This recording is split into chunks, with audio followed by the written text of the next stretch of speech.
On this fine Sunday, we have an update on Tessa Blanchard's TNA status.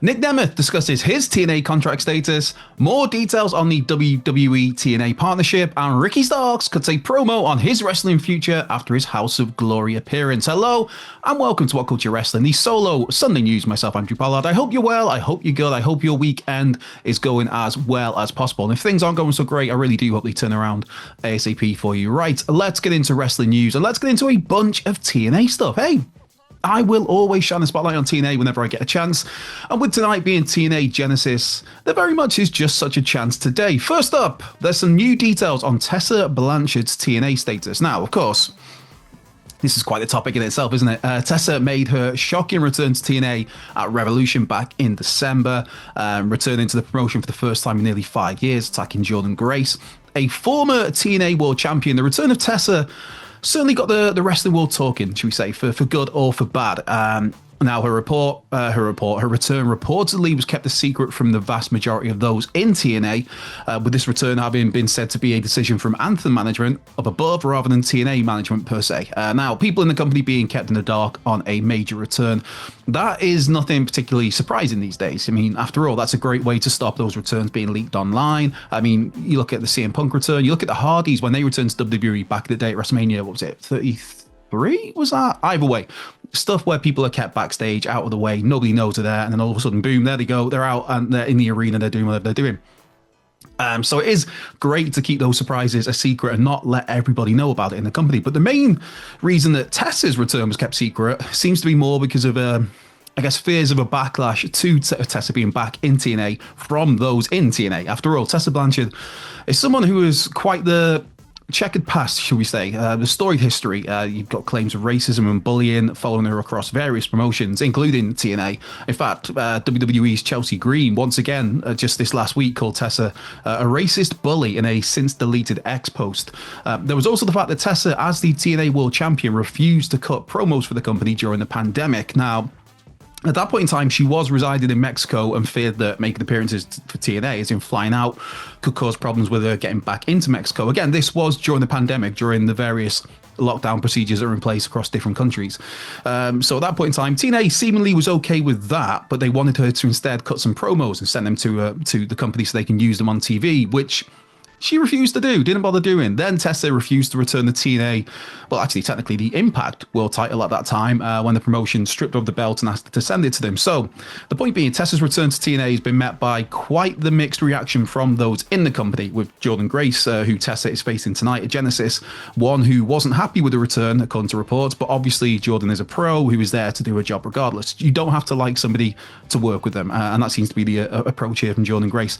Now that we've gone over all of that and got you up to speed, Tessa recently did an interview with Contra Lona where she claimed that she is not under contract with TNA. In fact, her actual comments were she is not under contract with anyone, be that TNA or CMLL, that's where she's been working the past few years.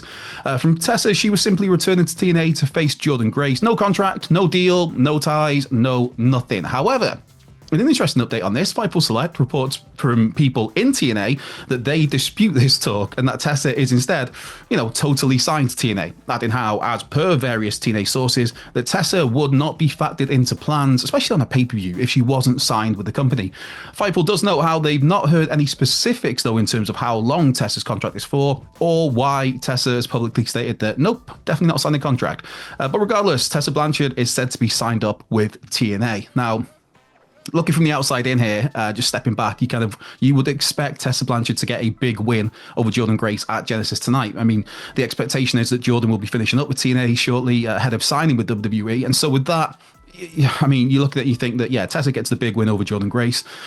Jordynne heads off into the sunset and heads over to WWE, and then that eventually you kind of position Tessa to maybe go after Masha Slamovic's Knockouts title a little down the line. Of course, that also depends on if Masha can keep hold of that title, with the next defending the Knockouts title against Rosemary in a Clockwork Orange House of Fun match at Genesis tonight. So yeah, that's the latest on Tessa Blanchard. She is signed with TNA by all accounts and reports, despite her saying that she is not. So yes, let's stick with Genesis. Let's stick with TNA a little bit. And talking about Masha Slamovich there, let's stick with people who are defending their titles at tonight's pay-per-view. And Nick Nemeth, in particular, who puts his world title on the line against Joe Hendry. Say his name and he appears. Where are you, Joe? Don't keep me hanging, brother. God damn it. Anyway, will this finally be the night? That's the question everybody has. Will this finally be the night that TNA pulls the trigger, straps up Joe Hendry as the world champion? Will our friend of the channel, Joe Hendry, once again be screwed out of the big win? We will have to wait and see. Either way, Nick Nemeth has been discussing his own TNA contract during an interview with Adrian Hernandez, who, if you've not checked out his stuff, just go and give Adrian some love. Just a shout out to that dude who is absolutely killing it these days. Always just such a fun, entertaining interviewer. I think the first interview I saw Adrian Hernandez do was his first one with Eddie Kingston, and there's just like such a natural flow and a good vibe to that fella. So go and give him some love, man. Anyway, Nick Nemeth is the latest person to sit down with Adrian on his Unlikely podcast, which again is just a great interview, this one, especially as Nemeth is also, just a really entertaining talker as well, as you will have seen if you've seen him on or heard him on Busted Open these days. The topic that came up though was Nick Nemeth's TNA contract status, with Adrian asking the TNA world champ about reports that he's recently signed a contract extension with TNA. On that front, Nick Nemeth didn't give away too many specifics, saying how he'd not told anyone he signed a contract extension, but he did state how he isn't interested in signing any long-term deals, knowing how he's not long out of a long-term relationship, as in that would be his WWE relationship there, 19 years with that company, going all the way back to 2004. He signed with the promotion, left in 2023. However, for those thinking like, does this mean Nick Nemeth on his way out if he's not signing long-term contracts? No, he praised TNA, he praised those behind the scenes, he talked up the roster, said how even though he doesn't want to sign a long-term contract, he plans to stay with TNA for a long time. Loves it in TNA, has no plans to go anywhere. So that's good news for TNA fans. For Nick Nemeth has been, you look back at that year he's had so far in TNA, since leaving WWE, and just been absolutely killing it. Debuted for the company pretty much a year ago, January 2024, Hard to Kill, where he came out and confronted Moose, who was then the TNA World Champion. Then Nick would become the TNA World Champion himself at Slammiversary in July.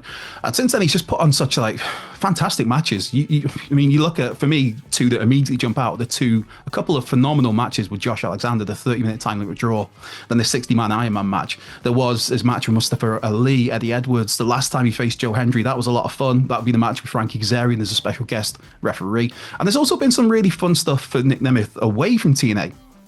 He's been able to wrestle for New Japan, for AAA, for WWC, World Wrestling Council out of Puerto Rico. There's been independent dates, GCW, of course, Matt Cardona for GCW, the Bloodsport match, WrestleMania weekend against Speedball Mike Bailey, and popped up in House of Glory to face El Hijo del Vikingo. That's quite the year when you look at that. You combine the TNA stuff with the non-TNA stuff. Yeah, man, Nick Nemeth absolutely killing it since leaving WWE.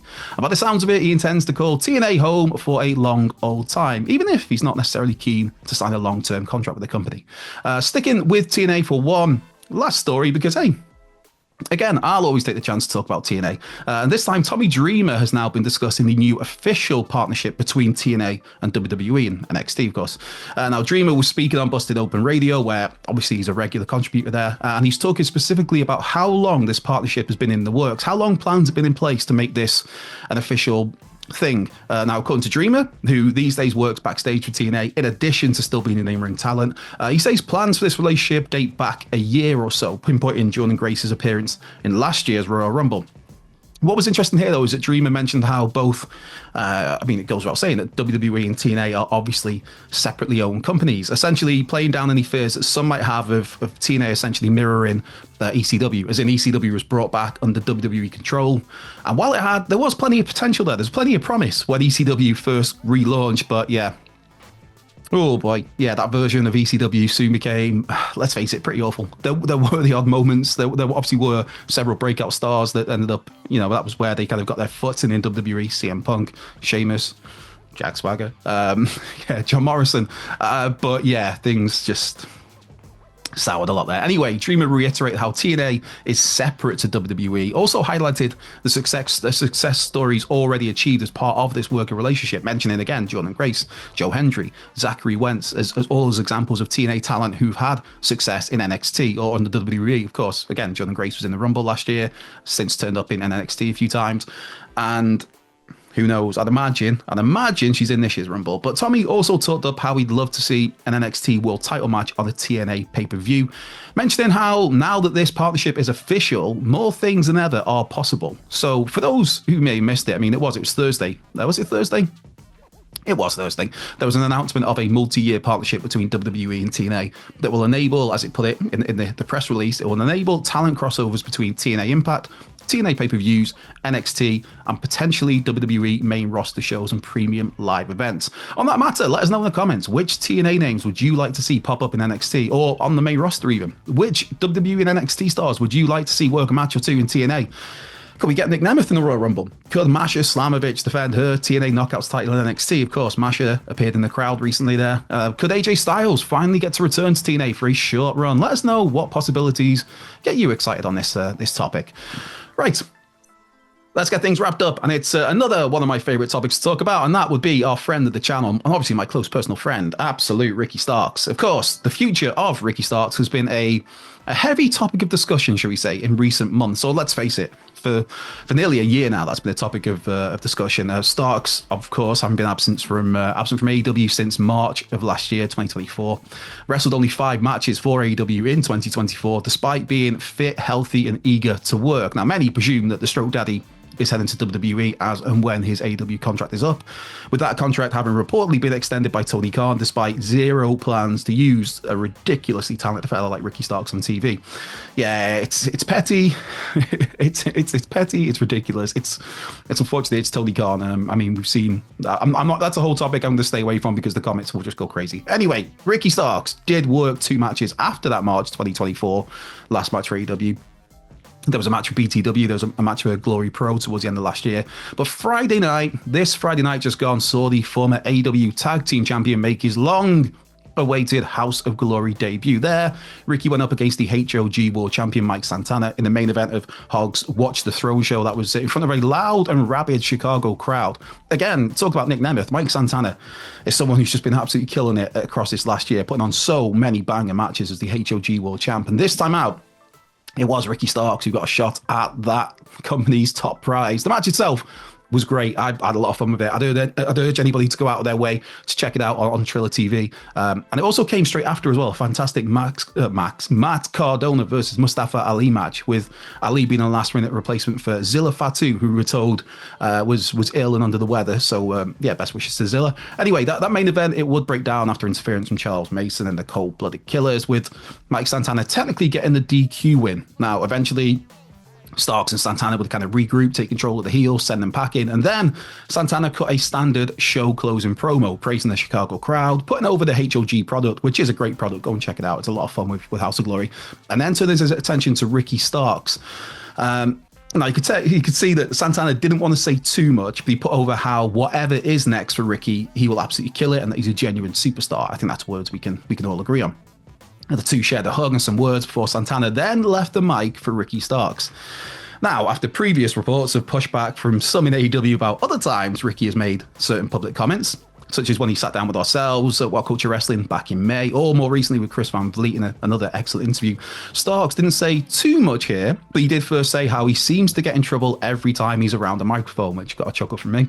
Ricky then thanked the fans who've reached out to check on him, who've asked how he's doing, mentioned how he wanted to be a wrestler since he was 7 years of age, how his dream was to buy his mother a house from pro wrestling, which is something that he's done, which is just, that's so cool, man. I mean, you always love to hear those stories, regardless of which wrestler it is or which promotion it is and all the tribal BS. It's just nice when you can hear stories like that where a guy or a girl makes it in the business to a point that they can pay it back to their nearest and dearest. And in this case, Ricky's saying he's been able to buy a house for his mother. So it's always nice to hear those sort of stories. Anyway, on his future, Ricky promised that we've not seen anything yet. That is absolute until he dies. He talked about how he's evolved as a man and mentioned how he never takes things easy. That if the road isn't paved with cement, he'll put on his construction hat and get to work, which is a great mantra to live by. Either way, it was just great to see Ricky Starks back in a wrestling ring, especially in somewhere, a promotion like House of Glory, where someone like me, sat here in sunny North Wales, could easily watch that show with a click of a button. It's very convenient. That's for what's next in the next chapter of the career of Ricky Starks. We'll have to wait and see. I mean, first up is a return to House of Glory for the company's Final Warning show next Saturday, who will face off against Charles Mason. Starks did also promise the Chicago crowd that he promises to make a quick trip back there in the future, with House of Glory also announcing that they'll be back in Chicago in May. Other than that, it appears Ricky Starks is destined to stay benched for AEW until his deal expires, seemingly towards the end of this year or middle of this year. I don't know. We don't know the details, the specifics. Just Starks are still tied down for a little while. It's just sad to see, man. Sad to see such a talent on the sidelines when they're healthy and raring to go. And also, let's face it, when you look at an AEW product, that there are some really good, well, there's a lot of really good talent there. There's some really good things on TV. There's a lot of no, and you're thinking, you're looking at that thinking, we've got all this on TV. Most of it's not hitting, but we've got no room for Ricky Starks. I know there's other elements to come into play with that, but you've got someone here who's a great in-ring worker, a phenomenal talker, just such a magnetic presence. But hey, AEW's loss is someone else's gain, and right now that gain in the recent past and near future has been House of Glory. But that's for what's on the horizon further down the line for Starks. We'll have to wait and see. But one thing I think is for sure, that wherever the dude ends up, he will become an even bigger star. There's what a talent. And with that brings today's wrestling news to an end. Be sure to carry on your YouTube. This is easy for me to say. I'm going all nub-jub like the Ewoks. Yeah, carry on your YouTube journey with this other excellent video that's floating around here somewhere. This has been WhatCulture Wrestling, the solo Sunday news. I've been Andrew Pollard. You be well, be safe, and I will catch you down the road.